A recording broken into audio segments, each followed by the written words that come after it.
Buenas noches, estimados estudiantes de la asignatura Psicología del Consumidor del Sistema LATAM, periodo 2026-6. Este es el segundo encuentro en vivo. Y bueno, antes que nada, vamos a agradecer a nuestra casa de estudio por la oportunidad que nos da de permitir y compartir el conocimiento.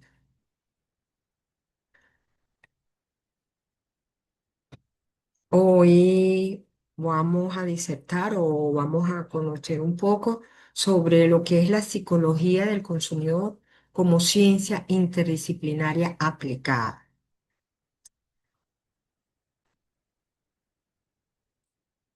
Podríamos comenzar con recordarnos, así bien lo vimos en la clase en vivo número 1, pues seguir profundizando o aclarando lo que realmente es la psicología del consumidor.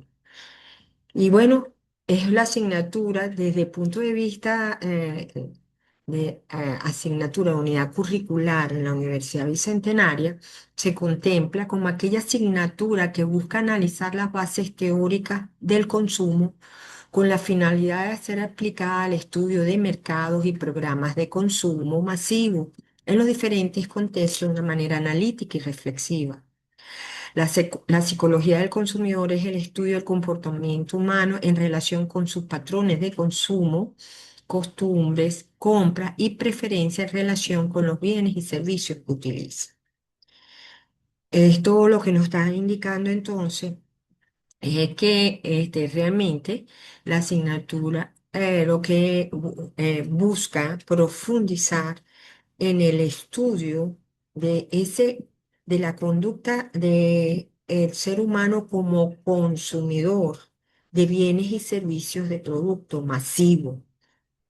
Em, Cuando hablamos de un bien de producto masivo, quiere decir que es un producto que demanda toda la sociedad independientemente de los niveles sociales, que no es un objeto o un bien que se eh, dirige su adquisición y su consumo a un segmento muy específico, sino a todos los segmentos y que por lo tanto todos los niveles demográficos, los nichos de mercado lo van a utilizar. Este estudio es interesante porque permite determinar los diferentes segmentos de mercado, las diferentes conductas específicas de estos consumidores y permite llegar a la necesidad sentida de ellos con mayor nivel de exactitud y de, por supuesto, posibilidad de satisfacer sus necesidades específicas. Por eso es que es tan importante estudiar la conducta del consumidor en tanto usa un producto de uso masivo. Al respecto, hoy en día estos parámetros se han ampliado muchísimo en el sentido de que no solamente estamos estudiando la conducta de consumo en sí, es decir, de adquisición y de uso, sino que ahora se incorpora también la idea de eh, la conducta desecho de desecho. Entonces estamos hablando, cuando estamos hablando de psicología del consumidor y de conducta de consumidor, estamos hablando entonces del proceso de adquisición, del uso que le dan y de luego del desecho, cómo desecha esos productos. Entonces, podemos decir en otras palabras que la psicología del consumidor es el estudio del comportamiento humano en relación, en relación con sus patrones de consumo, costumbres, compras y preferencias en relación a bienes y servicios que utiliza. Entonces, podemos decir realmente entonces que estamos estudiando psicología del consumidor cuando tenemos varios elementos relacionados con el objeto. Uno, bueno, que el objeto en sí, que estamos estudiando la conducta de el hombre en tanto consumidor, en tanto adquiere, utiliza y luego desecha ese bien, ese producto o ese servicio. Y luego estamos hablando también que tiene que ver esa conducta de adquisición, consumo y desecho, tiene que ver también con eh, las costumbres de las personas, con sus patrones, con sus preferencias, en fin, con todo un contexto psicosocial que lo hace específico y que eso también tiene que estudiarse desde la psicología del consumidor. La psicología del consumidor no se puede trabajar de manera aislada como ninguna conducta que vaya en pro del estudio del comportamiento del consumidor. O sea, cuando estudiamos al consumidor, lo tenemos que abordar desde diferentes contextos, de disciplinas o desde un enfoque multidisciplinario para realmente poderlo comprender. Si no, realmente estamos sesgando la información. Por eso la insistencia, quizás en donde coincide más el trabajo del equipo interdisciplinario con mayor objetividad es en esta, en la disciplina de estudio del comportamiento del consumidor y sus aplicaciones porque sabemos desde el punto de vista incluso histórico que no se puede entender el comportamiento específico de un consumidor si antes no se ve en los diferentes contextos sociales, económicos, culturales donde se desempeña. Por eso es importante cuando se aborda esta asignatura como materia de psicología, darle la importancia a la interdisciplinariedad teórica de la asignatura. Es una asignatura en la cual como psicólogo aportamos muchísimo desde el punto de vista de nuestra concepción teórica, de nuestro conocimiento científico social. Sin embargo, no es suficiente para entender ni para comprenderla en toda su magnitud, ni ver, vamos a decir así, sus efectos como, como conducta del ser humano. Entonces, debemos estudiarlo, por supuesto, de nuestras bases teóricas, entendiendo que hay otras disciplinas que coayudan entendiendo que nosotros somos a la vez insumo de estas otras disciplinas y como ellas nos aportan a nosotros, y que eso sí es que ese enfoque sí es el que nos permite evaluar realmente el impacto de todo lo que es la adquisición y mantenimiento de la conducta de consumo humano. Entonces, y predicción, por supuesto, no solamente en la actualidad, sino hacia dónde se dirige, cuál es, vamos a decir, la este, disposición a futuro de eso. Entonces, por eso los objetivos de la asignatura, en tanto asignatura de la Universidad Bicentenaria, podemos hablar entonces que busca entonces analizar la interdisciplinariedad teórica, estudiar las bases propias nuestras, las que sustenta, cuáles son esos preceptos fundamentales y evaluar su impacto. Eh, para entender o para aclarar la interdisciplinariedad relacionada con la conducta de consumo humano, tenemos que enlazarla también un poco históricamente, vamos a decir, en su periodo de florescencia, de florecimiento. Y es que después de la Guerra Mundial,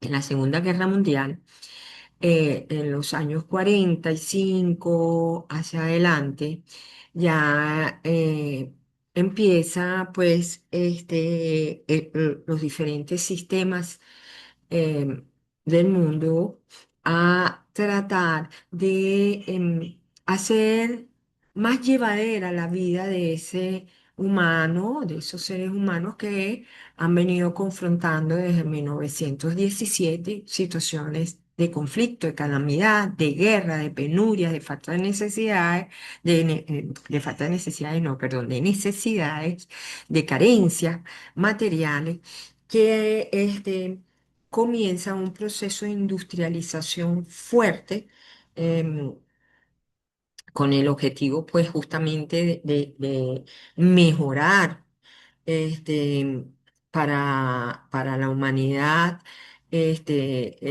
vamos a decir, el sistema de vida. Todavía no se hablaba de calidad de vida en ese momento, sino de mejorar este, la economía, de mejorar los servicios y de mejorar el consumo de alimentos de las personas en ese momento.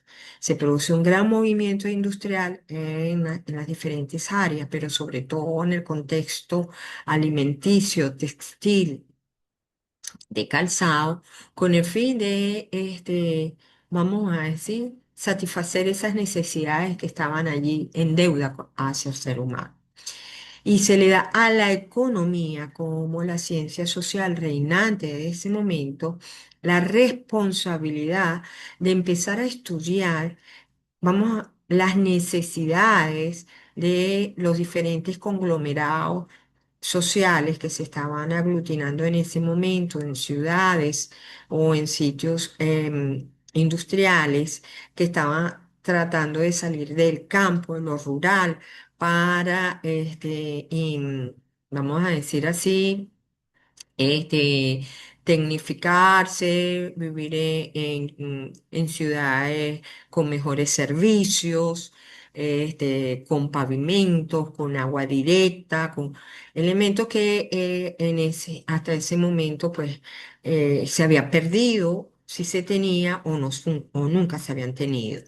Entonces, la economía como la ciencia social fundamental de administración de recursos se le da entonces desde el punto de vista industrial, eh, la responsabilidad de estudiar estas conductas de consumo humanos que requiere en ese momento el ser humano, donde se pueden enfocar las necesidades principales, cómo se puede eh, influir para la diversidad de la alimentación, educar o concientizar sobre usos de algún tipo de consumo fundamental, o que en ese momento estaba emergiendo y que podía aportar nutrientes, salud, facilidad de vida a los ciudadanos en los diferentes sitios. Por supuesto, la economía tiene que trabajar con grandes datos, con información significativa de elementos de la población para poder determinar inclinaciones o tendencias, y entonces trabaja con las estadísticas probabilísticas para determinar cuáles eran pues todos esos factores, elementos, productos, servicios que pudieran estar incidiendo en esta conducta de crecimiento, de mejoramiento de la vida ciudadana. Estudiar estas conductas significaba apoyarse también en ciencias sociales emergentes o tradicionales que permitieran interpretar la conducta del conglomerado humano, como por ejemplo la antropología cultural, la sociología, la psicología social, que permitían pues estudiar o aproximarse a las teorías de las grandes masas, este, a las estratificaciones sociodemográficas, a la adecuación de equipos, sistemas, tipo de alimentación de acuerdo a diferentes em, variables como edad, em, eh, incluso raza, mm, conglomeración social en determinados asientos, influencias socioculturales, en fin. Entonces, la economía también busca información acá y entre unas de esas ciencias emergentes de ese momento que emergía con gran fuerza era la psicología, con todas sus explicaciones teóricas en función de las grandes conductas humanas y sobre todo del impacto de estas situaciones de guerra, de posguerra. Y empieza entonces a pedirse también a la psicología la interpretación de estas conductas de ciudadano como consumidor en términos de cómo percibía, de cuál era su actitud frente a los objetos de consumo, de los diferentes objetos de consumo, qué era lo que podía motivarlo intrínsecamente o las motivaciones, en fin.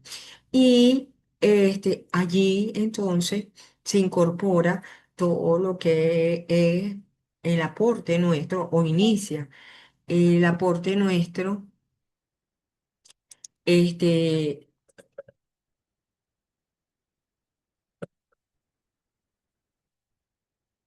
el aporte nuestro en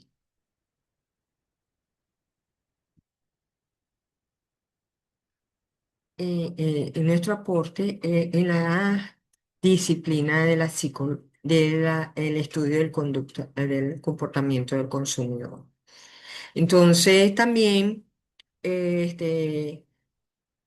empieza a emerger todo lo que significaba diseñar los programas publicitarios, llegar a través de los diferentes medios de comunicación que también estaban emergiendo en ese momento, como la televisión, la radio y los primeros elementos tecnológicos como el fax, el teletipo, en fin, para dar a conocer estos productos, bienes y servicios. Y empieza todo lo que es también el aporte significativo del mercadeo, del mar- de la mercadotecnia, como disciplina importante para llegar a estas necesidades de la población.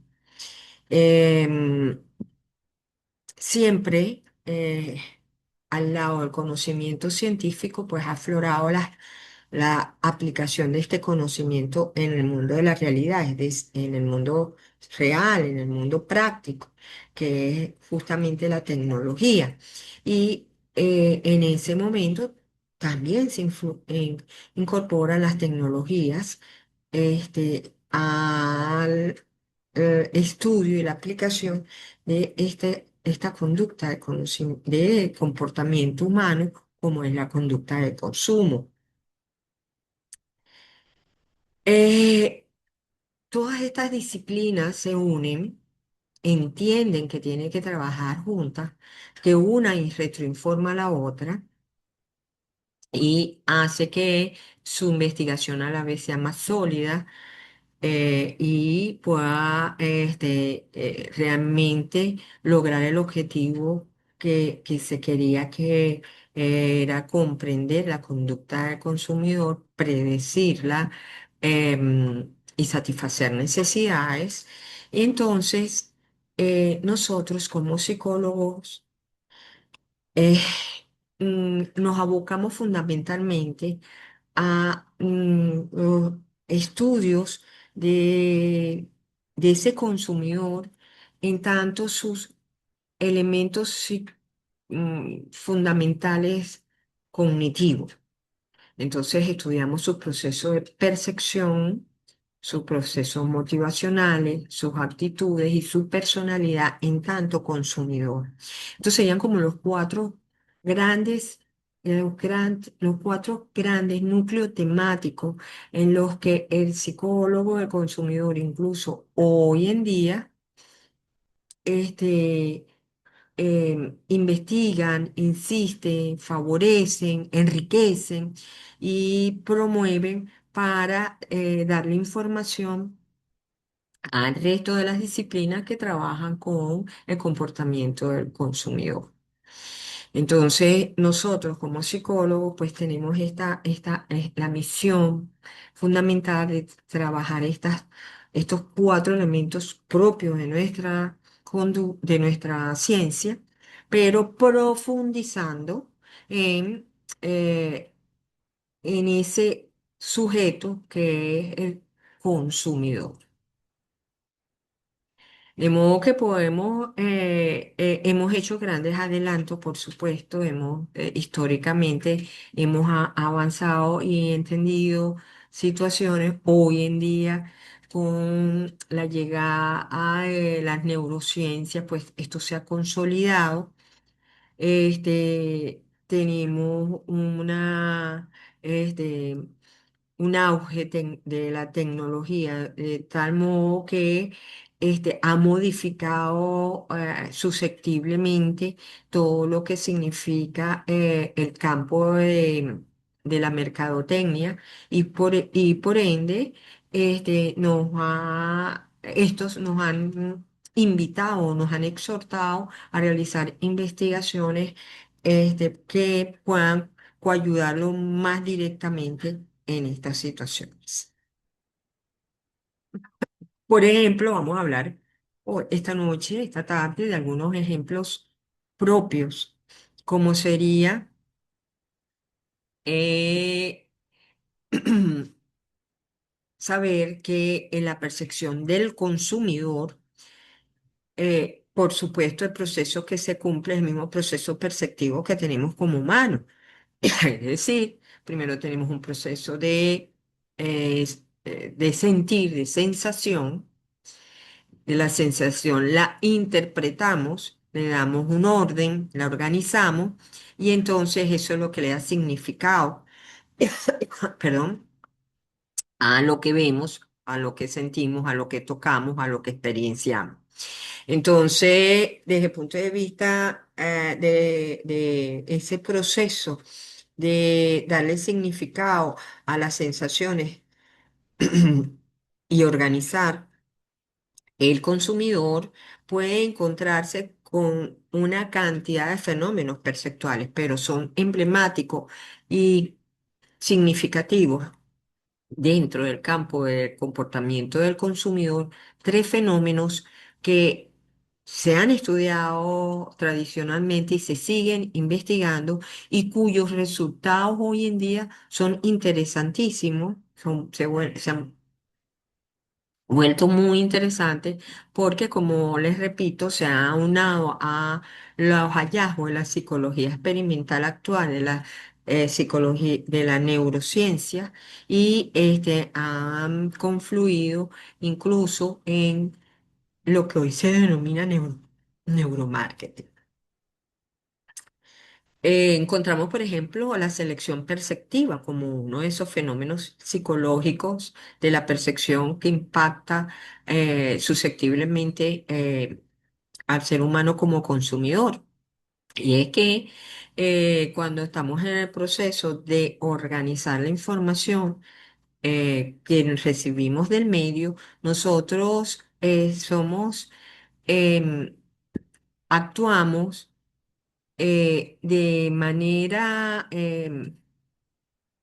automática frente a situaciones que nos puedan ser atractivas, ¿ok?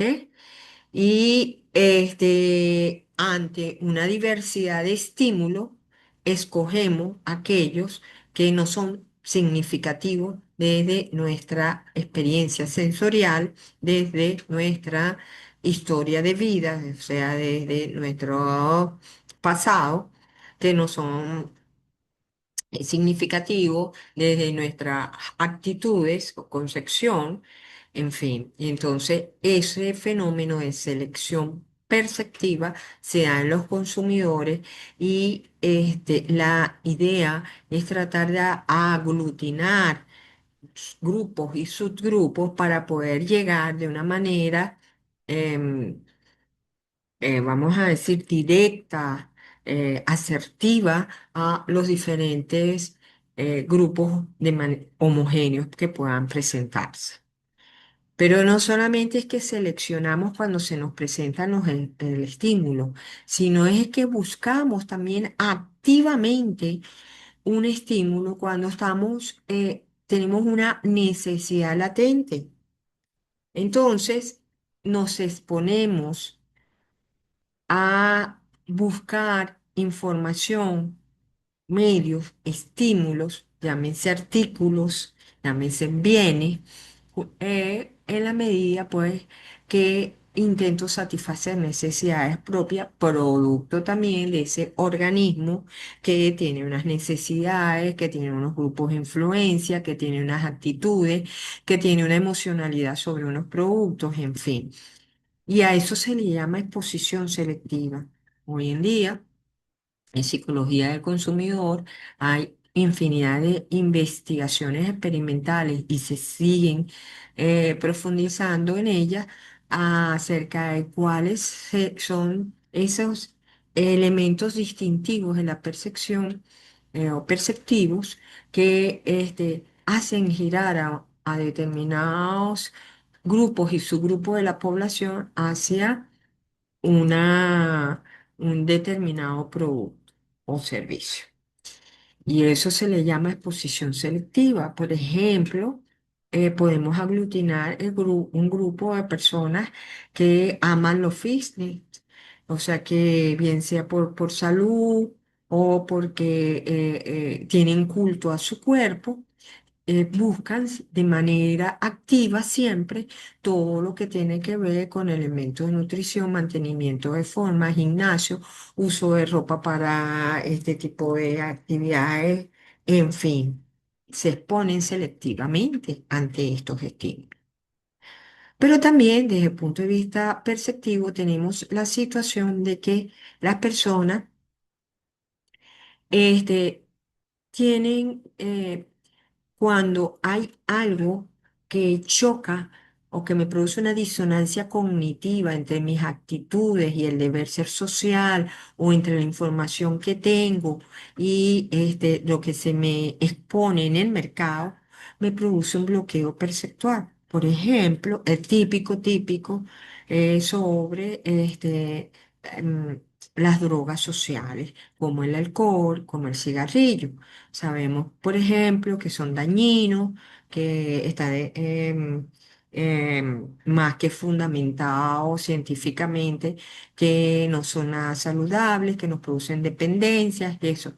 No obstante, si somos fumadores empedernidos, cuando vemos una propaganda de ellos en el cine, una promoción de ellos en el cine o en cualquier medio, aparece allí en nuestra red, en fin. em,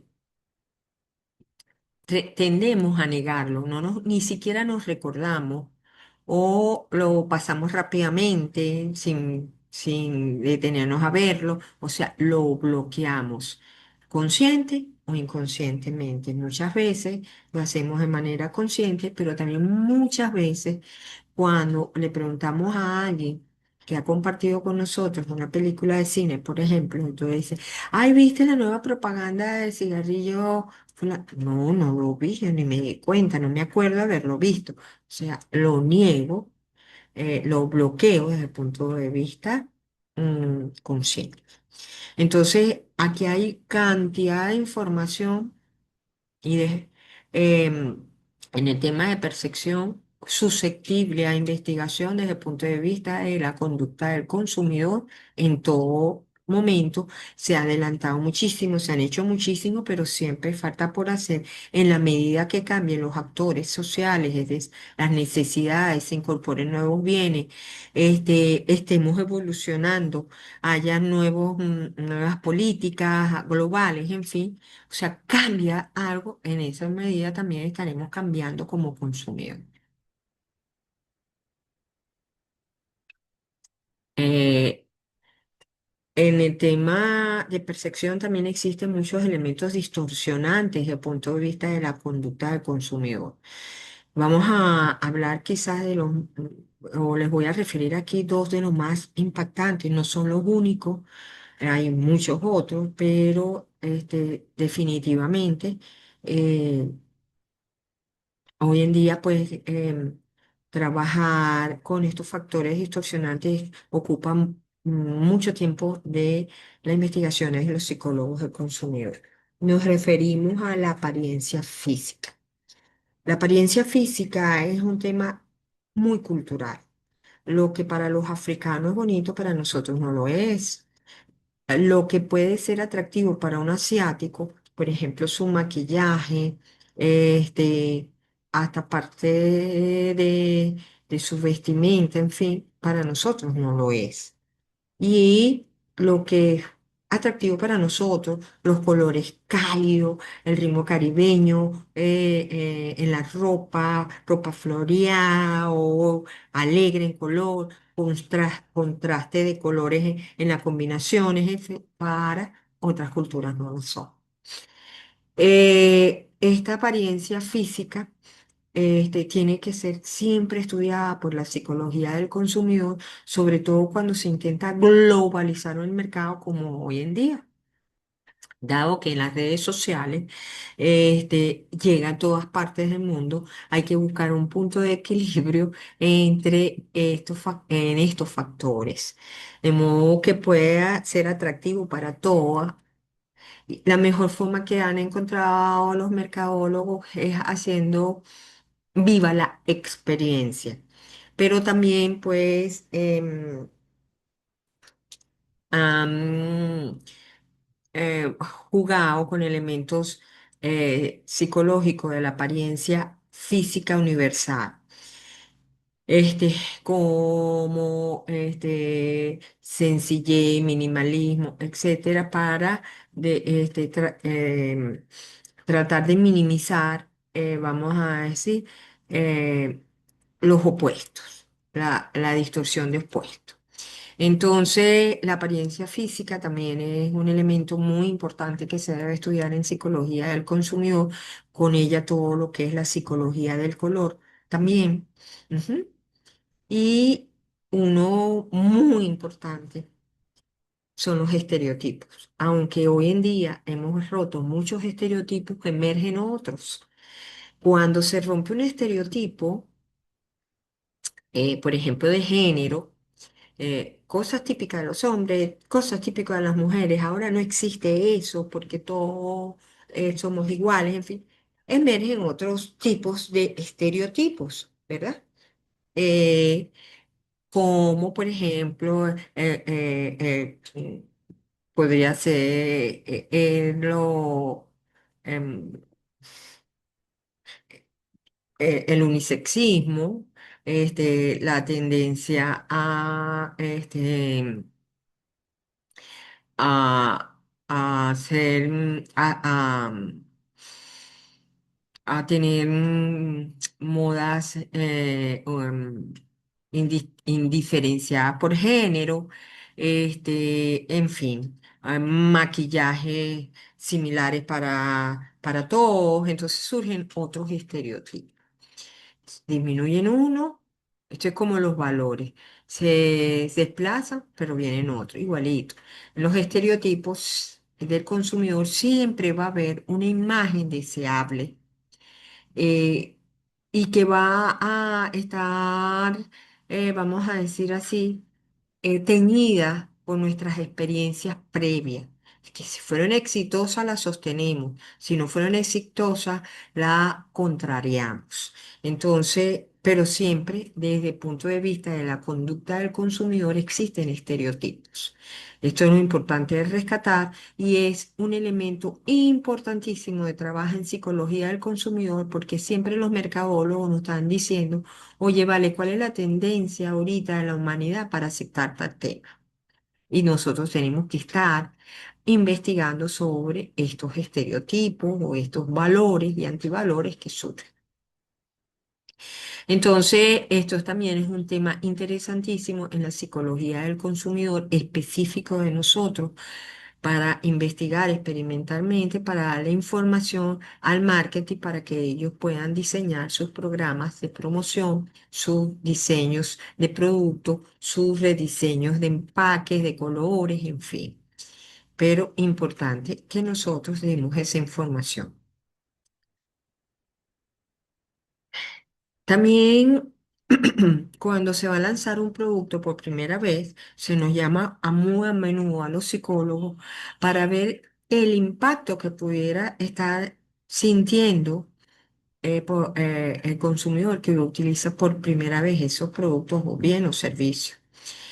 En virtud de que no existe una segunda posibilidad para causar una primera impresión impactante.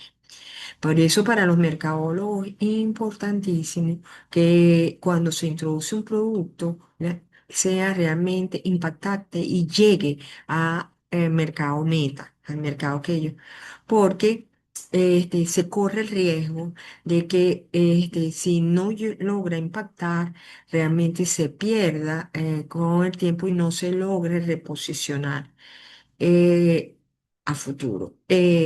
Esto es tan determinante en la psique de una persona que lo podemos ver hace tiempo.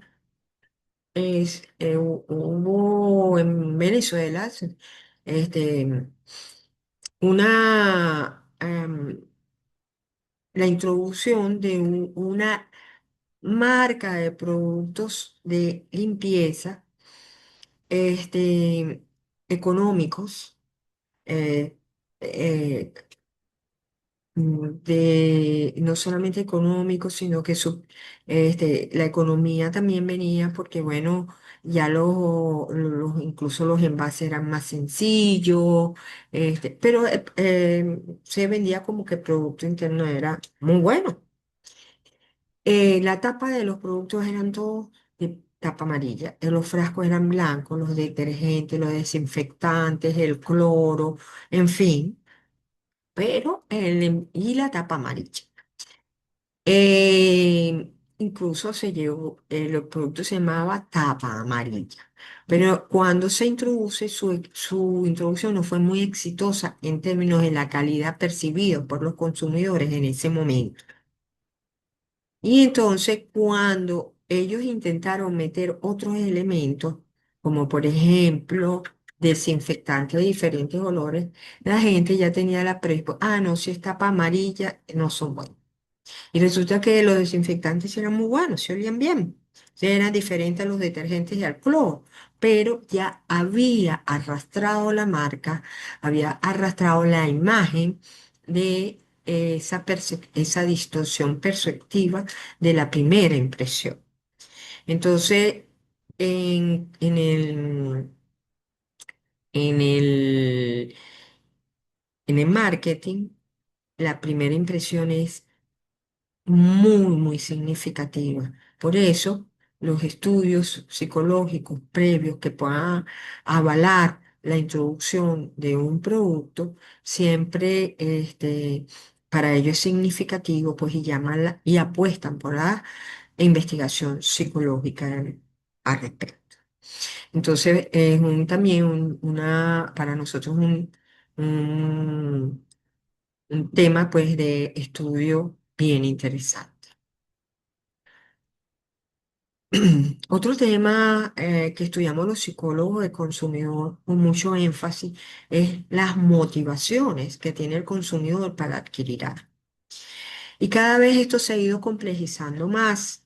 Ya no solamente era como las teorías tradicionales nos lo decían, las teorías de Maslow, la teoría de Maslow.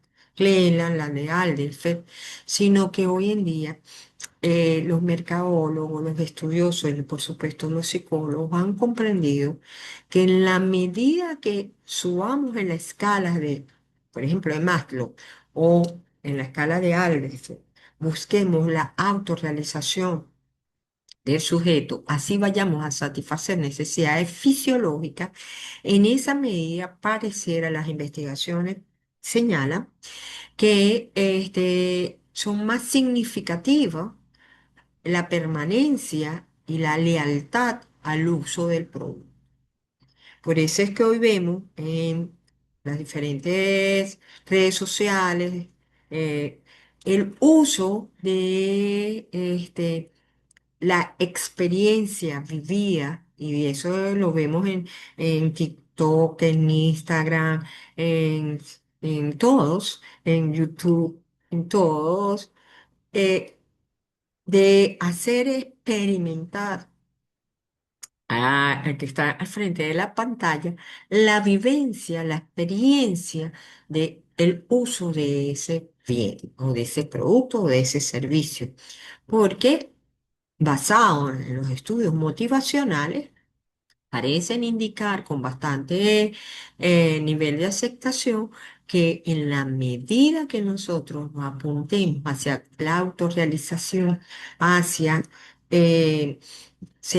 sentir la satisfacción per se del uso de un bien o de lograr, ¿verdad? De poder hacerlo a satisfacción plena, parece que eso nos hace leales a la marca a repetir el uso del producto. Entonces, bueno, hacia allá va esa tendencia. No obstante, nosotros como estudiosos de la psicología del consumidor debemos, por supuesto, determinar con bastante claridad qué nivel de conducta está satisfaciendo ese servicio o ese bien y hacia dónde se dirige desde el punto de vista de lo que quiere mercadotecnia o marketing.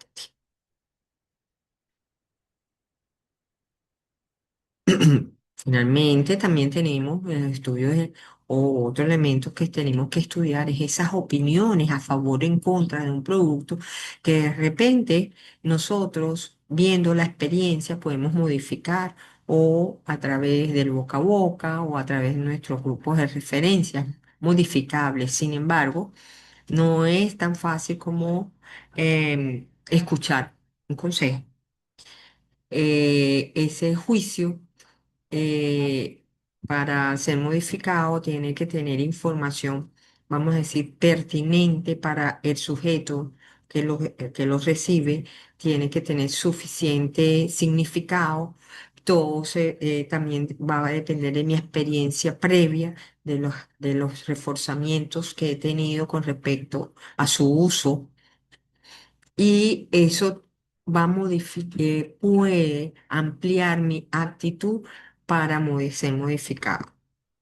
Entonces, estas investigaciones de actitudes también son muy utilizada. Se trata de que las personas experimenten el uso del bien o del servicio. Por eso vemos, por ejemplo, cuando vamos a un automercado y nos dan que probar productos de una marca que quizás ya conocemos, pero que conocemos otra cosa, es buscando la modificación de la actitud o el reforzamiento de la actitud en favor de ese producto. Finalmente, la gente consume sí, consume de acuerdo a sus características personales, de temperamento, de extroversión, de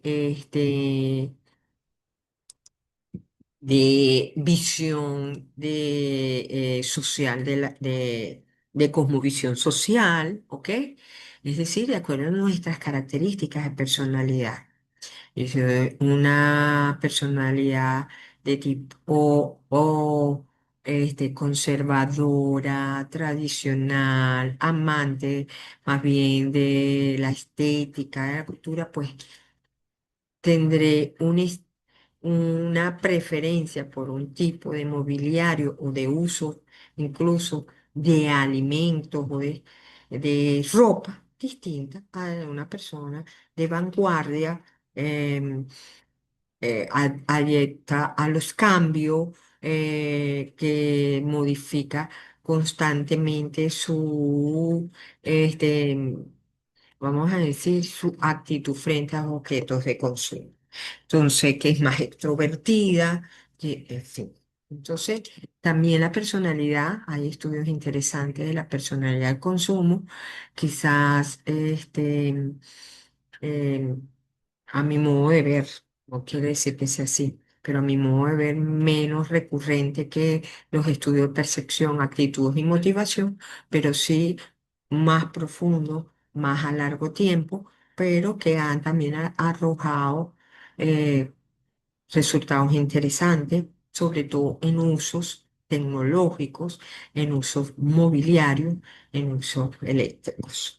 Más que aunque son de consumo masivo, pues no son de áreas alimenticias, o sea, o las primeras necesidades fisiológicas y de seguridad, sino más bien ya las de estima y las de aceptación social parecieran estar más influenciadas por estos elementos de personalidad. En fin, como puedes eh, ver en esta disertación, muchísimo que aportar desde psicología del consumidor, mucho investigaciones que realizar. No solamente nos estamos, cuando decimos bien o servicio, no solamente estamos hablando de objetos, estamos hablando también de personas, ¿m? Que son productos para ser consumidos, como los políticos, los influencers. Por lo tanto, cuando hablamos también de querer investigar en estas áreas, estamos hablando de psicología del consumidor, porque es exactamente estudiar estos grandes temas con ese producto que se llama candidato presidencial, candidato a asamblea, influencer, artista, en fin. Entonces, esto también quería aclarárselo y bueno, saber que hacemos psicología del consumidor eh, en muchas de las investigaciones que nos planteamos y que es una arista muy importante hoy de la evolución del ser humano en su conducta social. Con esto me despido en esta y espero pues haberles influenciado para que realmente se animen a trabajar. Creo que a nivel global es un área de investigación, es un área de la psicología que se trabaja mucho, y a nivel local pues este, creo que vale la pena emprender eh, esta línea de investigación con fuerza ahora. Bueno, doy por terminada entonces la presentación y espero haber cumplido pues con lo que me atañe a esta clase y feliz término de asignatura.